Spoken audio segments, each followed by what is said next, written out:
السلام عليكم ورحمة الله وبركاته. الحمد لله الذي وكفى والصلاة والسلام على سيد المرسلين وعلى آله الطاهرين وأصحابه الماجدين أجمعين. أما بعد فقال الله تعالى في القرآن الكريم وفي الفرقان المجيد: أعوذ بالله من الشيطان الرجيم. بسم الله الرحمن الرحيم. إن في خلق السماوات والأرض واختلاف الليل والنهار آيات أولي الألباب الذين يذكرون الله قياما وقعودا وعلى جنوبهم يتفكرون في خلق السماوات والأرض ربنا ما خلقت هذا باطلا سبحانك فقنا عذاب النار. صدق الله العلي العظيم. وقال رسول الله صلى الله عليه وسلم: إذا اشتد الحر فأبردوا عن الصلاة فإن شدة الحر من فيح جهنم. صدق رسول النبي الكريم. رب اشرح لي صدري ويسر لي أمري واحلل عقدة من لساني يفقهوا قولي. سبحانك لا علم لنا إلا ما علمتنا إنك أنت العليم الحكيم. உலகை படைத்து பரிபாலித்துக் கொண்டிருக்கின்ற பேரிறைவன் அல்லாஹ் ஒருவனுக்கு புகழ் அனைத்தும் முடித்தார். இவ்வுலக மக்கள் அனைவருக்கும் வழிகாட்டியாக வந்த அண்ணன் நபி ஸல்லல்லாஹு அலைஹி வஸல்லம் அவர்களை பின்பற்றிய சஹாபாக்கள், தாபிஈன்கள் மற்றும் இங்கே குழும் இருக்கின்ற நம் அனைவருக்கும் அல்லாஹ்வுடைய கண்ணியத்துக்குரிய இஸ்லாம் பெருகளே சோர்களே, உங்கள் அனைவருக்கும் சலாமை தெரிந்து கொள்கிறேன். அஸ்ஸலாமு அலைக்கும் வரஹ்மத்துல்லாஹி வபரகாத்துஹு. கண்ணியத்திற்குரிய இஸ்லாமிய பெருகளே சோர்களே, இன்று பருவநிலை மாற்றத்தால் பல்வேறு சிரமங்கள் மக்களுக்கு ஏற்படுகின்றன. அதே நேரத்தில் அல்லாஹ் இந்த பருவநிலையை மாற்றி மாற்றி இரவு பகல் என்று மாற்றி மாற்றி கொண்டு வருவதில் மக்களுக்கு சான்றுகள் இருக்கின்றன, அறிவுடையோருக்கு சிந்திக்கக்கூடியோருக்கு சான்றுகள் இருக்கின்றன என்று அல்லாஹ் சொல்கிறார். கணிதற்குரிய இஸ்லாம் பெரியவர்களே அவர்களே, இன்று நாம் கோடை காலத்தில் இருக்கு. இந்த கோடை காலத்துல வெப்பம் மிக அதிகமாக நம்மை வாட்டி வதைக்கிறது. மிக கடுமையான வெப்பத்திலே, வெயிலிலே நாம் சிரமப்படுகிறோம். இன்று பல்வேறு நாடுகளிலே, ஐரோப்பிய நாடுகளிலே பல்வேறு நபர்கள் இறந்து போயிருக்கிறார்கள். வெயிலுடைய கடுமையான தாக்கத்தின் காரணமாக பல உயிர்கள் மாண்டிருக்கின்றன. பல்வேறு நபர்கள், பல்வேறு மனிதர்கள் உயிரிழந்திருக்கிறார்கள் என்ற சோகமான செய்தியை நம்ம பார்த்துட்டு இருக்கிறோம். பல்வேறு தகவல்கள் மூலம் நம்ம தெரிஞ்சு, ஊடகங்கள் மூலம் தெரிந்து கொள்கிறோம். கண்ணியத்திற்குரிய இஸ்லாம் பெரியவர்களே, இதையெல்லாம் நம்ம சிந்தித்து பார்க்கணும். அல்லாஹ்வுடைய படைப்பு குறித்து அல்லாஹ் சிந்திக்க சொல்கின்றார். திருமறை குர்ஆன்ல அல்லாஹ் சொல்கின்ற போது, இன்ன ஃபீ ஹல்கிஸ் ஸமாவாத்தி வல் அர்த் வக்திலாஃபில் லைலி வன் நஹார் லஆயாத்தின் உலில் அல்பாப். இந்த வானங்கள் பூமி இவற்றை படைத்திருப்பதிலும் இரவு பகல் மாறி மாறி வருவதிலும் அறிவுடையோருக்கு சான்றுகள் இருக்கின்றன என்று அல்லாஹ் சொல்கிறார். அவங்க அந்த அறிவுடையோர், சிந்திக்கக்கூடியவர் என்ன செய்வாங்கன்னா, அல்லதீன யذ்குரூன அல்லாஹ கியாமன் வ குஊதன் வ அலா ஜுனூபி. அவர்கள் நின்ற நிலையில், அமர்ந்த நிலையிலும், அவர்கள் தம்முடைய விலாப்புறத்தில், அதாவது ஒதுங்கி படுக்கக்கூடிய நேரத்திலும் அவர்கள் அவர்கள் வானங்களையும் பூமியையும் பற்றியே, அதனுடைய படைப்பு குறித்து சிந்திப்பார்கள். அவர்கள் சிந்திச்சுட்டே இருப்பாங்க. அப்படி சிந்தித்து பார்க்கக்கூடிய மனிதன் கடைசியாக என்ன சொல்லுவான்னா, ரப்பனா மா ஹலக்த ஹாதா பாத்திலா. இறைவா, எங்கள் இறைவா, நீ இதை வீணுக்காக படைக்கவில்லை, இது வீணாக படைக்கவில்லை. எல்லாத்தையும் ஒவ்வொன்றுக்கும் ஒவ்வொரு நோக்கம் இருக்கு. இப்ப மலைகளை படைத்திருக்கிறான் அப்படின்னா அதுக்கு ஒரு நோக்கம் இருக்கு. அப்ப குளிர்காலத்துல குளிர் வருகிறது என்று சொன்னால் அதற்கான ஒரு நோக்கம் இருக்கிறது. வெயில் காலத்துல வெயில் வருகிறது என்று சொன்னால் அதுக்கும் சில நோக்கங்கள் இருக்கின்றன. அப்ப மக்களை வாட்டி வதைப்பதாக நம்ம நினைக்கலாம். ஆனா அதன் மூலம் பல்வேறு பயன்களை அல்லாஹ் இந்த மனித சமுதாயத்துக்கு கொடுக்கிறான். அப்ப அல்லாஹ் படைத்த எதுவுமே வீண் கிடையாது. வீணானது எதுவுமே கிடையாது. ரப்பனா மா ஹலகத ஹாதா பாத்திலா, எங்கள் இறைவா இதை நீ வீணுக்காக படைக்கவில்லை. சுபஹானக, நீ தூயவன். எனவே ஃபகினா அதாபன்னார், எனவே எங்களை நரகத்திலிருந்து பாதுகாப்பாயா என்று அந்த சிந்திக்கக்கூடிய மனிதர்கள் சொல்வார்கள். இப்ப இன்று சிந்திக்கக்கூடிய மனிதர்கள், அறிவியல் அறிஞர்கள், அவர்களை நாம் எடுத்துக்கொள்கின்றோம். அவர்கள் சொல்லக்கூடிய செய்திகளை பார்க்கின்ற போது மிக ஆச்சரியமாக இருக்கிறது. அல்லாஹ்வுடைய படைப்பு குறித்து நாம் சிந்திக்கின்ற போது ஆச்சரியமாக இருக்கிறது. அவர்கள் சொல்லக்கூடிய செய்திகள் அந்த அளவிற்கு மிக ஆழமாக நுண்ணிய அறிவோடு அவர்கள் சிந்தித்து பார்க்கின்றார்கள். இன்று பல்வேறு ஆய்வுகள் தொடர்ந்து கொண்டே இருக்கின்றன. பல்வேறு புதிய புதிய கண்டுபிடிப்புகள் வருகின்றன. இவற்றையெல்லாம் அவர்கள் பார்க்கின்ற போது இறைவனுடைய படைப்பு எதுவுமே வீணானது கிடையாது. எல்லாமே பயனுள்ளவை, அனைத்துமே பயனுள்ளவை என்பதை அந்த அறிஞர்கள் நமக்கு தெரிவிக்கின்றார்கள். அந்த வகையில் நாம் பார்க்கின்ற போது இப்ப கடுமையான வெப்பம் இருக்குதுன்னு சொன்னா அதுவும் பல்வேறு பயன்களை கொடுத்து கொண்டுதான் இருக்கிறது என்பதை பார்க்கிறோம். சில இடங்கள்ல அது தாங்க முடியாமல் வயதானவர்கள் உயிரிழந்து கொண்டிருக்கிறார்கள் என்பது ஒரு சோகமான செய்தி இருந்தாலும், அதே நேரத்தில் இந்த வெப்பத்தை கொண்டு பல்வேறு பயன்களை அல்லாஹ் தஆலா வைத்திருக்கிறான். மனித சமுதாயத்துக்கு பல்வேறு பயன்களை வைத்திருக்கிறான். அந்த வகையில நம்ம பார்க்கின்ற போது இந்த மனிதன் உயிர் வாழ்வதற்கு இந்த வெப்பம், சூரிய வெப்பம் நமக்கு தேவைப்படுகிறது. அது அவசியம். இது பகல்ல நமக்கு ஒளி தருகிறது. இரவுல சந்திரன் நமக்கு ஒளி தருவதை போல பகல் நேரத்துல இந்த சூரியன் நமக்கு ஒளி தருகிறது. அது மட்டும் இல்ல, தாவரங்கள் உயிர் வாழ்வதற்கு இந்த சூரிய ஒளி, சூரிய வெப்பம் மிகவும் இன்றியமையாதது. இப்ப மிகவும் தேவை உடையது. அந்த தாவரங்கள் அந்த சூரிய ஒளியிலிருந்துதான் அதை தன்னுடைய உணவை தயாரித்துக் கொள்கிறது. ஆக இது மாதிரியான பயன்கள் பல்வேறு இருக்கின்றன. அது மட்டுமல்ல, உடலுக்கு தேவையான, நம்ம மனித உடலுக்கு தேவையான ஒரு வகையான, அதாவது விட்டமின் டி என்ற சத்து இதன் மூலம் மனிதனுக்கு கிடைக்கிறது.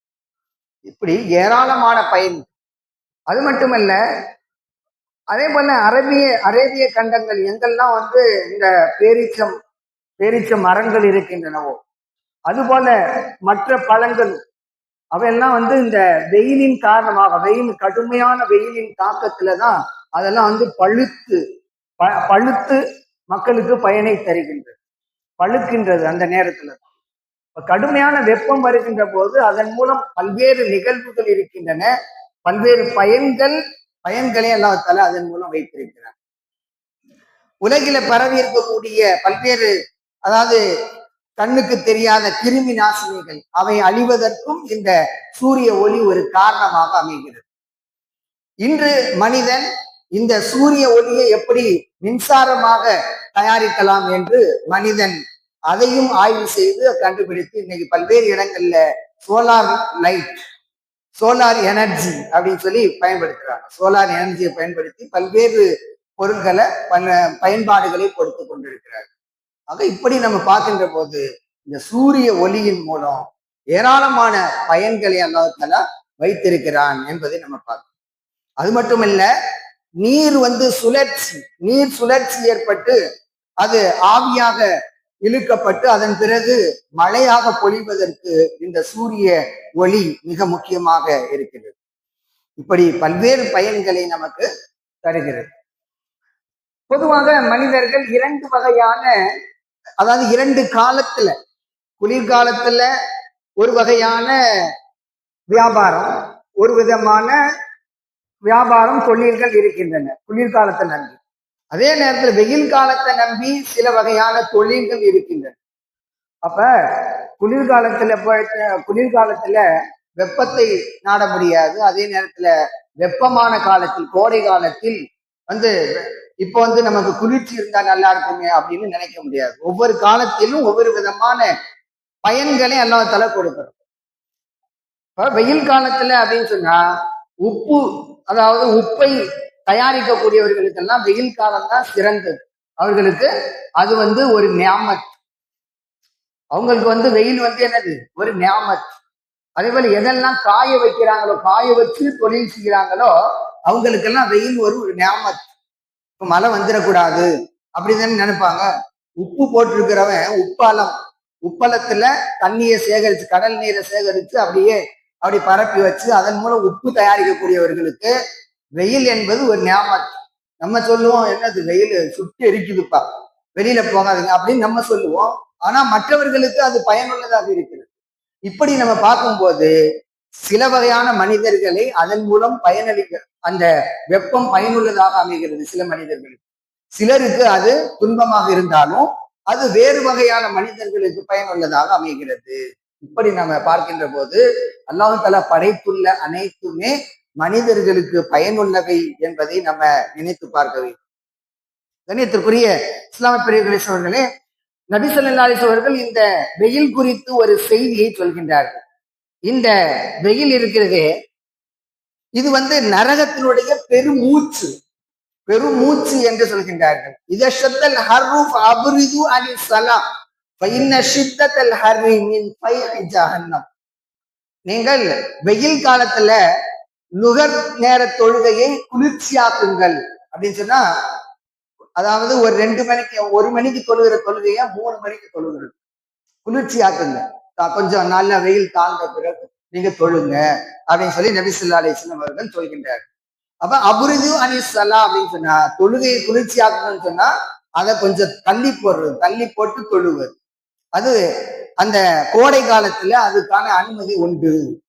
அதே நேரத்துல இந்த கடுமையான வெப்பம் இருக்கிறதே, கோடைகால வெப்பம், இது நரகத்தின் பெருமூச்சாகும் என்று அல்லாஹ் ஸல்லல்லாஹு அலைஹி அவர்கள் சொல்கின்றார். அதுவே இன்னொரு செய்தியை நம்ம பார்க்கின்ற போது அல்லாஹ் ஸல்லல்லாஹு அலைஹி அவர்கள் சொல்லக்கூடிய மற்றொரு செய்தி, அதாவது அல்லாஹ் தஆலா அனுமதி கொடுக்கின்றான். நரகம் சொல்லுது, எண்ணெய் ஒன்றோடு ஒன்று சாப்பிட்டு கொண்டிருக்கிறது அப்படின்னு சொல்லி. அதாவது நெருப்பு கங்குகள் ஒன்றோடு ஒன்றை சாப்பிட ஒன்று அமர்ந்து அப்படியே ஒன்றோடு ஒன்றை ஒன்று சாப்பிட்டு கொண்டிருக்கிறது அப்படின்னு சொன்ன போது மிக கடினமாக இருப்பதாக அந்த நெருப்பு நரகம் சொல்கிறது. அப்படி சொல்கின்ற போது அல்லாஹ் தஆலா 2 தடவை அனுமதி கொடுத்தார். 2 தடவை மூச்சு விட்டுக்கொள்ள அதற்கு அனுமதி கொடுத்தார். அது என்ன மூச்சு? நஃபஸ் ஷிதா வ நஃபஸ் ஸைஃப். குளிர்காலத்தில் ஒரு தடவை மூச்சு விடுவதற்கும் கோடை காலத்தில் ஒரு தடவை மூச்சு விடுவதற்கும் அல்லாஹ் தஆலா அனுமதி கொடுத்தார். அந்த வகையில நம்ம பார்க்கும்போது அதுதான் அதுதான் நீங்கள் அதிகபட்சமாக பெறக்கூடிய வெயில் அதுதான். அதே போல நீங்கள் பெறக்கூடிய அதிகபட்சமான குளிரும் அதுதான். கோடை குளிர்காலத்துல நீங்க பெறக்கூடிய அந்த கடுமையான குளிரும் அந்த நரகத்தினுடைய ஒரு மூச்சு தான் என்று அல்லாஹ் ஸல்லல்லாஹு அலைஹி அவர்கள் சொல்கின்றார். கண்ணியத்திற்குரிய இஸ்லாம் பெரியவர்களே, இப்படியாக இந்த நரகத்தினுடைய வெப்பம் அதனுடைய மூச்சு தான் இந்த அளவிற்கு மிக கடுமையாக இருக்கிறது என்பதை நாம் இந்த இடத்துல சிந்தித்து பார்க்க வேண்டும். கண்ணியத்திற்குரிய இஸ்லாம் பெரியவர்களே, நம்ம இப்பொழுது நினைச்சு பார்க்கணும், இந்த வெயில் குறித்து. இன்னைக்கு வெயில்ல பல பேர் இறந்து போயிருக்காங்க ஐரோப்பிய கண்டத்துல அப்படின்னு பாக்குறோம். அப்ப இது எந்த அளவுக்கு தாக்கத்தை ஏற்படுத்துது? இப்ப இந்த நேரத்துலதான் நம்ம ஒரு சிந்தனையை கொண்டு வர வேண்டும். இந்த சூரியனுக்கும் இந்த பூமிக்கும் எவ்வளவு தூரம் இருக்குது? கிட்டத்தட்ட அதாவது 149 மில்லியன் கிலோமீட்டர், 149.6 மில்லியன் கிலோமீட்டர், அதாவது கிட்டத்தட்ட 15 கோடி கிலோமீட்டர், 15 கோடி கிலோமீட்டர் இருக்கு. அவ்வளவு தூரத்திலிருந்து ஏற்படக்கூடிய அந்த வெயிலுடைய தாக்கம் எந்த அளவுக்கு இருக்கிறது? நம்ம வெளியில போக முடியல, அந்த அளவுக்கு தாக்கம். மனிதர்கள் இறந்து போகின்ற அளவுக்கு அதனுடைய தாக்கம் இருக்கிறதுன்னு சொன்னால், இந்த இடத்துலதான் நம்ம மறுமையை குறித்து சிந்தித்து பார்க்க வேண்டும். கண்ணியத்திற்குரிய இஸ்லாமிய பெரியவர்களே, மறுமை நாள்ல அது குறித்து நபி ஸல்லல்லாஹு அலைஹி வஸல்லம் சொல்கின்றார்கள், துதுன ஷம்ஸ் யௌமல் கியாமா மினல் ஹல்க் ஹத்தா தகூன மின்கும் கமிக்தாரி மீலின். நாளை மறுமையில எல்லோரும் அல்லாஹ்வுடைய சன்னிதானத்துல நிற்கின்ற போது வெட்ட வெளியில நிற்பாங்க, எந்த நிழலும் இருக்காது. அப்படிப்பட்ட அந்த நேரத்துல ஒரு மைல் தூரம், அதாவது 1.5 கிலோமீட்டர் தூரத்துல நமக்கு அந்த சூரியன் நிறுத்தப்படும். நம்ம தலைக்கு மேல 1.5 கிலோமீட்டர் அளவுக்கு சூரியன் நிறுத்தப்படும். அப்படி நிறுத்தப்பட்டா என்ன ஆகும்? 15 கோடி கிலோமீட்டருக்கு அப்பால் இருந்து எரிக்கின்ற அந்த வெயில், அதையே நம்மளால தாங்க முடியல. அப்படி இருக்கும்போது 1.5 கிலோமீட்டர் தூரத்துல சூரியன் நிறுத்தப்பட்டு அங்கே விசாரணை நடைபெறும். அப்ப அதைத்தான் நபி ஸல்லல்லாஹு அலைஹி வஸல்லம் சொல்கின்றார்கள், அந்த நேரத்துல எப்படி இருக்கும் தெரியுமா? ஒவ்வொருத்தருடைய நிலைமை எப்படி இருக்கும் தெரியுமா? அது குறித்து நபி ஸல்லல்லாஹு அலைஹி சொல்றாங்க, அங்க ஒவ்வொரு மனிதரும் தத்தமது நல்ல அமல்களுக்கு ஏற்ப வியர்வையில இருப்பாங்க.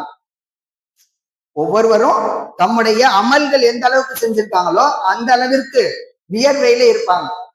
அதிகமான அமல் செஞ்சவங்க கவலைப்பட மாட்டாங்க, கொஞ்சம் ஓரளவு சிறிய அளவுக்கான பயம் மட்டும்தான் இருக்கும். அதனால வேர்வை கொஞ்சம் தான்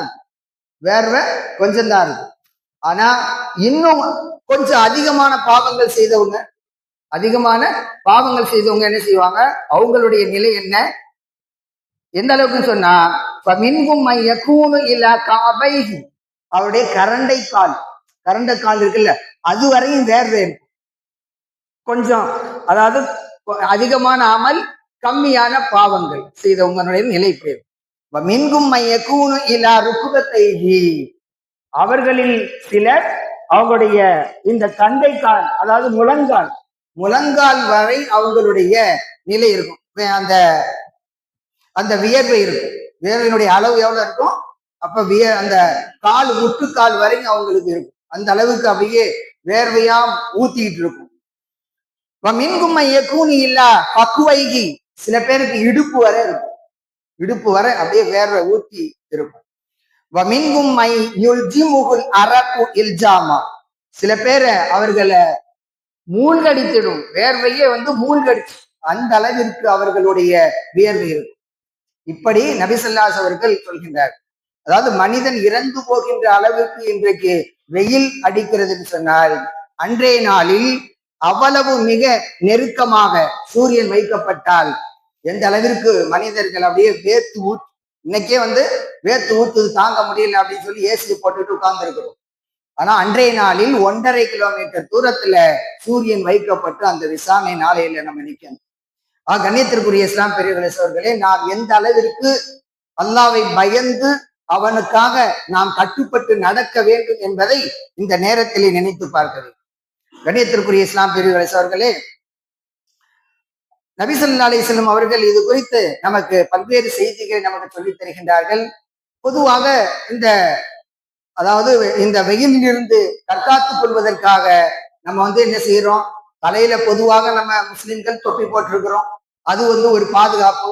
இன்னைக்கு 2 வீலர் ஓட்டும் போது, இருசக்கர வாகனங்கள் ஓட்டும் போது தலையில ஹெல்மெட், தலைக்கவசம் அணிந்து நம்ம வாகனத்தை ஓட்டுகிறோம். அப்ப அதனால தலைக்கு ஒரு பாதுகாப்பு. அதே போல காலுக்கான பாதுகாப்பு, அது ஒரு சுன்னத். நபி ஸல்லல்லாஹு அலைஹி அவர்கள் காலணி அணிந்து நீங்கள் நடந்து கொள்ளுங்கள் என்று சொல்கின்றார்கள். அந்த அடிப்படையில அதிகமாக காலணி அணிந்து கொள்ளுங்கள் என்று சொல்கிறார்கள். இஸ்தக்ஸிரு மினன் நிஆல், காலணி அணிந்து கொள்வதை அதிகப்படுத்திக் கொள்ளுங்கள். ஏனென்றால் ஒரு மனிதன் எப்பெல்லாம் காலணி அணிந்திருக்கிறானோ அவன் வாகனத்துல செல்வதை போல,